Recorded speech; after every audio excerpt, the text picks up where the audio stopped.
Undangan ke teman-teman media hari ini. Oke. Bismillah, Assalamualaikum warahmatullahi wabarakatuh.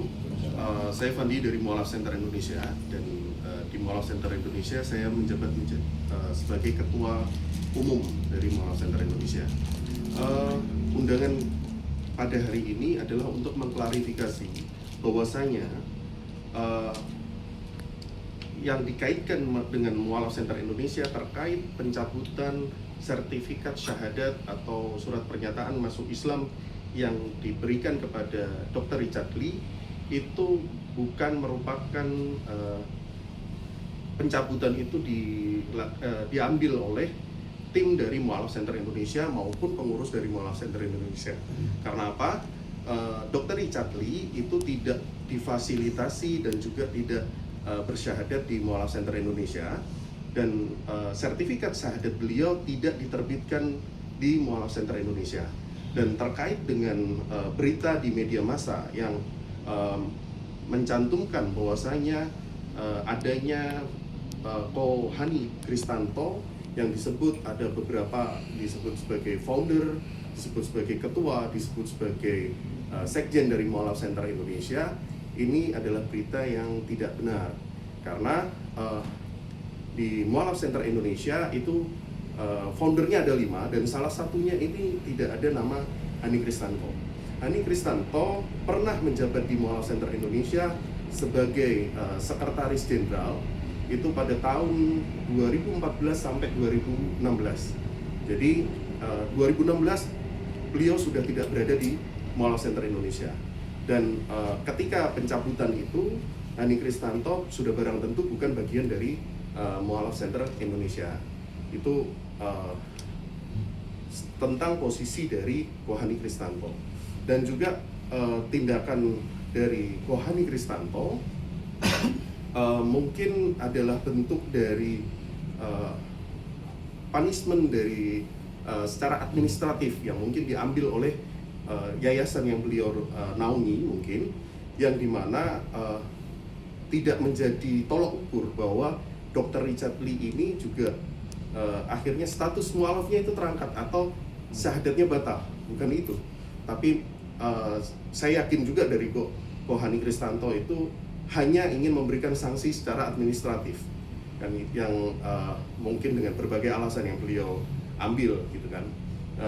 Dan juga kalau kita melihat dari segi di mana Dr. Richard Lee sendiri dengan saya rasa dengan kesungguhan beliau dengan menunjukkan bahwa beliau sudah masuk dalam Islam ke media massa, itu adalah sebagai bentuk di mana kesungguhan dari Dr. Richard Lee mempertanggungjawabkan dia mengucapkan kalimat syahadat itu tadi.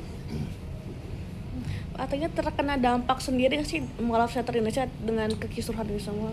Iya, secara dampak di Mualaf Center Indonesia kita akhirnya dikaitkan dengan berita itu, dan kita lihat di media massa banyak pro dan kontra, gitu kan. Dan dari sini kami dari Mualaf Center Indonesia merasa perlu untuk memberikan klarifikasi bahwasanya tidak ada keterkaitan dari kejadian yang kemarin terjadi dengan Mualaf Center Indonesia.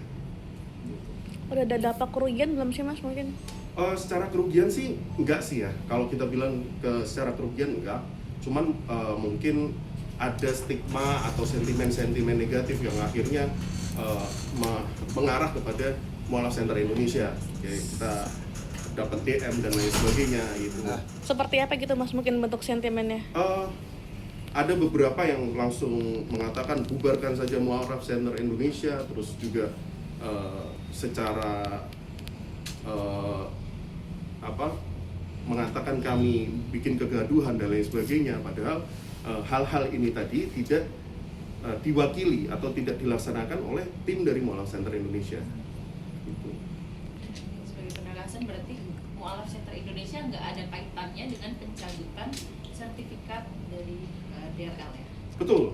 Jadi Mualaf Center Indonesia tidak ada kaitan dengan pencabutan sertifikat mualaf yang dicabut dari DRL. Insya Allah dari kami pun baru mengetahui masalah ini juga dari media massa dan juga dari tim kami yang ada di berbagai provinsi itu mention ke saya, dan saya akhirnya membuat video klarifikasi di kanal sosial media kita sendiri. Lalu dari situ kami mulai untuk melakukan konferensi pers di hari ini. Oke. Kok Fandi, Ya. DRL sendiri berarti tercatat di sini atau? DRL tidak tercatat di Mualaf Center Indonesia karena seperti yang banyak kita tahu ya, dari DRL sendiri kan disyahadatkan oleh Ustadz Dery Sulaiman dan juga disaksikan oleh Ustadz Felix Xiao. Nah, untuk sertifikatnya pun ketika saya juga melihat yang ditampakkan, yang ditunjukkan itu bukan standar sertifikat yang dikeluarkan oleh Mualaf Center Indonesia. Jadi ada perbedaan dari segi logo dan namanya juga berbeda. Gitu. Tapi kalau untuk pencabutan sertifikat sendiri memang diperbolehkan atau seperti apa sih? Pencabutan sertifikat sendiri mungkin adalah salah satu bentuk SOP dari administratif dari setiap yayasan ya. Mungkin dari yayasan yang diampu oleh Kohani Kristanto memiliki standar tersendiri yang mungkin akhirnya dari beliau memutuskan untuk melakukan pencabutan. Pencabutan ini mungkin dalam segi saya melihat dari yang dilakukan oleh Kohani adalah karena takut disalahgunakan kan gitu kan. Dan pencabutan ini bukan artinya perlu digarisbawahi, bukan artinya itu mualafnya jadi batal, bukan. Gitu. Masuk Islamnya itu tetap secara beliaunya dari itu. Secara pribadinya masih, ya kan. Tapi sertifikat ini yang mungkin saya melihat beberapa ya itu dengan alasan tersendiri dari Kohani itu yang membuat dari Kohani untuk memutuskan untuk mencabut. Gitu. Tapi hampir kita bilang itu tidak semuanya itu akhirnya gampang sekali dicabut ya. Kita punya standarisasi sendiri seperti MCI pun kita juga kalau kita mencabut sertifikat atau menarik sertifikat yang kita sudah keluarkan itu ada beberapa catatan-catatan tersendiri gitu. Mas, kalau misalnya sertifikat mualaf seseorang dicabut kan bukan berarti menggugurkan mualafnya. Ya, betul. Tapi mungkin ada, bukan punishment, maksudnya ada dampaknya nggak sih atas pencabutan itu, atau mungkin status KTP seseorang akhirnya berubah kembali atau kayak gimana gitu, Mas? Pencabutan sertifikat ini akan sedikit memberi dampak ya. Sedikit memberi dampak yaitu ketika dia mau merubah status administratifnya itu dia harus membuat ulang sertifikat itu atau surat, kalau di kami bahasanya surat pernyataan masuk Islam gitu ya. Jadi harus membuat ulang itu dan akhirnya ada sedikit jeda waktu ya. Jadi kalau kita ngomong sedikit terhambat di administrasi, tapi overall untuk yang saya tahu itu pencabutan ini tidak memberikan dampak yang begitu signifikan sih dari sepengetahuan saya gitu ya. Itu sih dari sudut pandang saya, tapi nggak tahu kalau dari sudut pandang dari yayasan lain seperti apa. Tapi kalau